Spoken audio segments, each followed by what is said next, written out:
we enforce this? Why can't we enforce that? And as a soon-to-be seasoned politician, I'm going to pass the buck to the mayor, because ultimately some of the things that you want to know about don't really fall within the control of council. All I can do as your councilman is I can report things and I can lean on certain department heads, but ultimately they don't work for me. Okay, and if I call and I get out of the pocket with a department head, basically all it does is tick them off, and they don't answer me anyhow. You know, they show us a little bit of respect, you know, they're very easy to get along with, but at the end of the day, you know, when they hang the phone up, they shake their head, I don't work for this guy, so who's he think he is? And we do have council members that will go that route, and they call, and they yell, and they scream, and then they slam the phone down, and they don't get anything done any quicker than myself, who calls and asks or sends an email.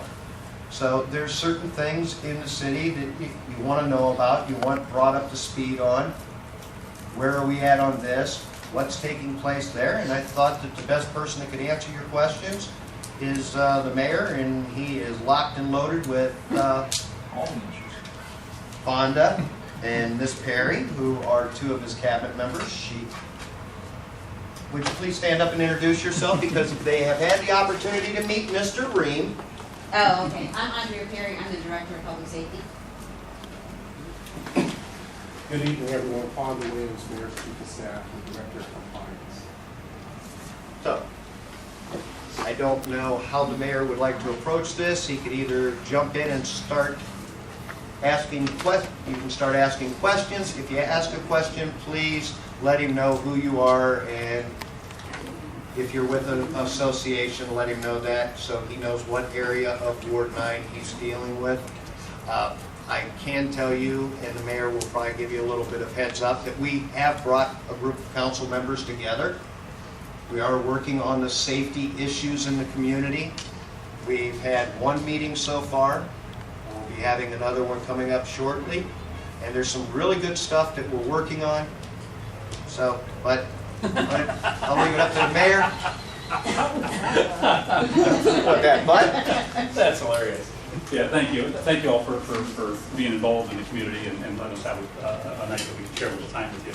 I'm going to do, I've actually been teaching your council member here in reference to how to be a good politician, and he figured out very quickly, he passed the buck real quick, and he passed it to me, and so I'm going to pass it to somebody who has all the answers, because apparently I don't. So, Martin Olson, you have all the answers. Why don't you go ahead and do the show? Okay. Thank you, Mayor. I'm glad finally recognized that. You've been waiting all these years. Yeah, right. Just because we've read Martin's blog and he knows more about inside baseball than we do sometimes. In any case, no, seriously, we have a number of things that are happening. I'll give you a quick overview as I do. We talk about, you know, and based my entire platform and the way we operate in everything we do when it comes to selecting department heads and structuring departments, it's based off one of the four pillars that we think are the most important things that create a great community if you do these well. And those are strong neighborhoods, safe neighborhoods, a safe community safety, a strong education system, and a great economic base of jobs. So it's jobs, education, safety, and neighborhoods. And so everything we do, we try to figure out how it's going to improve at least one of those areas, because we have to be improving, or you know, we're going backwards. And the city of Canton has gone backwards for decades. Make no mistake about it. I've been here for 5.5 years now, and you know, when we came on board, the city had a track record for many decades of going fast at a rapid pace in the wrong direction. And so the first thing we tried to do was we tried to slow it down, put a stop to it, and then turn things around and start getting things in a positive track. And I feel like we're moving in a positive direction in all four of those categories, but you hit road bumps along the way. Sometimes you move along just fine and something happens, and then you have to go back and regroup, and then you put it back in play. From a safety standpoint, we've made huge inroads in the first 3.5 years, and then the economic issue with the county, they closed the jails, and people came back out, and then we saw a spike go back up. They opened their jails back up, most of them, and when they did that, we saw the crime start to go back down again. In fact, this year, crime is decreasing at a double-digit rate overall. However, having a great year, homicides were well below the average, and we felt like we were moving in the right direction. And then we hit about a 3-week period where you had, 6 or 7 homicides within 3 weeks. And then all hell breaks loose because what's going on? Okay, so oddly enough, we're still below our average annual pace, but because they happen so close together and the type of violent crime that they were, it changes the focus immediately and saying, hey, we need to put a whole new direction on this and now. We can't just let it go as it's been. Even though we've been making headway, it's not fast enough and it's not good enough. And so we then said, okay, let's regroup. And that's what we called a number of council members. And we talked to, when we meet with folks, there's a lot of rules and regulations and laws and public records issues and things that we're allowed to do and not allowed to do. And so what we did was we invited 6 council members. I'm allowed to meet with 6 council members. If I meet with 7, that's a majority, which means now we're violating sunshine laws unless we post it, advertise it, and so on. What we really wanted, what we really wanted is we wanted to have an opportunity to have a frank conversation, or a conversation with Frank. And because there's a different dialogue that happens when Frank and I sit in a room together than when we sit in a room with this. And now Frank pretty much, he'll say When he what's cuts on the my bullshit? Yeah. Okay. Yeah. And he doesn't anyway, but we can have, there's things that you can do, and I don't mean to sound like we're trying to hide things from the public, but when you've got new council members, there's things they don't know, and they don't want to ask it in a public format because they don't want the people to know that they're still learning this. And there's things that we don't know about what's going on in his neighborhood that maybe we should know. And so I can ask him, hey, Frank, what's going on in this thing here? And he can share it with me without having to publicly say, hey, the mayor didn't know that, Walters is on the corner of 19th and whatever, So there are things that through just detailed information you can share with each other without having to worry about a headline or a video that comes out, criticize you because you phrase something stupid or you ask a silly question. So once we wanted to have that. 2, there's a lot of brainstorming that comes out. And when you have, and again, I say new members because we have 4 or 5 new members in council. 5. We have 5 members of council that have less than 2 years experience. And so with that, there's a long learning curve, and there's things that come up that they need to figure out and learn, but you just don't know everything when you walk in the door. I'm here 5.5 years as mayor, and I'm still learning every single day on the job. Every day there's something new. And so you want to be able to ask questions without feeling like an idiot. So we've all been there. In any case, you also have ideas you want to put out there, and you don't want somebody to tell you that your idea is stupid. Well, there's a lot of great ideas that have been tried and failed because there are many reasons why they didn't work. And when you get new members, they bring up ideas that have been introduced by the group before them and the group before them. And so we can share with them and say, yeah, that was introduced here, we tried that. The chief of police can say, we implemented this 3 years ago, it failed miserably, So we don't have to do that in public forum. But it allows us to be very comfortable, relaxed, and I think it was one of the best meetings we've had in a long time. Well, it was extremely productive. I would have to say it was the best meeting that I've been to thus far. And there was nothing that was said in that room that we couldn't go public with, or Right. the public couldn't have heard, but it just allowed it to be a different atmosphere by having that meeting. Right. Judy would have Yeah. wanted me to get out the bar of soap though, but Yeah, we don't use soap. Or in was our it office. Snickers?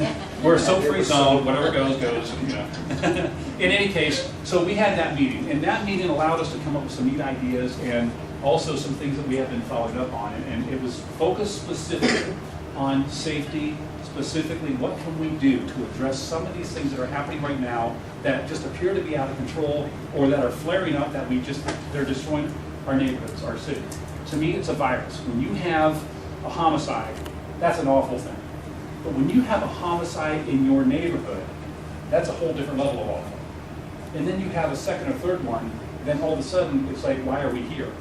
And so that virus, instead of taking a bad element and creating a bad situation, what they've done is they've destroyed that neighborhood. And little by little, destroying the entire city.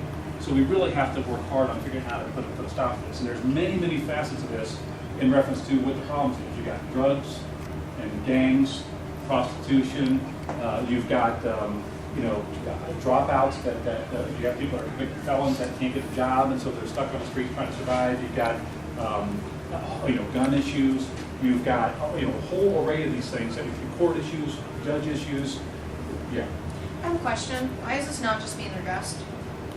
It's not just now being Okay, addressed. that's what I wanted to know. It's not, you know. Because I'm new to coming to the meetings, I just wanted to know. Okay, and I want to point that out because that's a great, great question.